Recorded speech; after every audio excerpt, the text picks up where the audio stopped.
Yesterday, in our journey to Calvary, we came to the Sermon on the Mount, and we began by looking at some of the teachings of Christ that took place there upon that mountain. When he reached the peak of the mountain, he found a comfortable place and he sat down and he began to teach the people. He started out talking about blessings that would be extended to those who would be faithful to God. He talked about our Christian influence in being the salt of the earth and being the light of the world. He talks about the sins of animosity and anger and killing. He talks about adultery and lust. He talks about healing, both of the body and of the spirit, about turning the other cheek, about going the extra mile. He taught us how to pray. He taught us about forgiving our enemies and how this at times can be a struggle. But we are to forgive them if we want to be forgiven. But then Jesus teaches us another very powerful lesson, and that is the danger of living a double life. Friends, there is no way that we can serve two masters.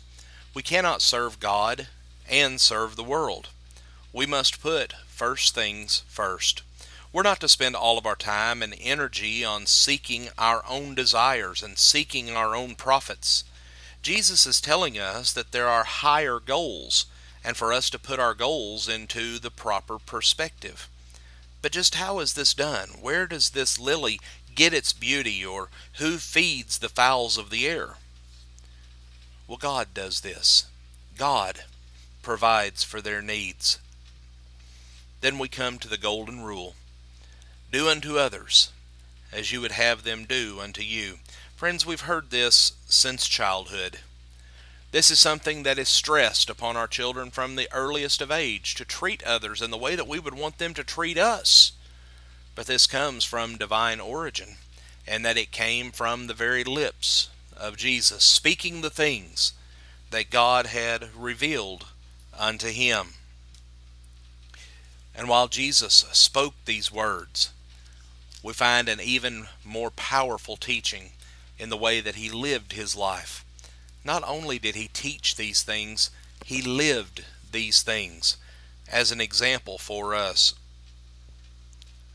Then there is this beam in our eye while we bicker and while we judge and while we condemn those who have this small speck of dirt in their eyes. Friends, it's so easy for us to look at the struggles of others. It's so easy for us to be able to pick out every little minute sinful or questionable thing that may be taking place in someone else's life.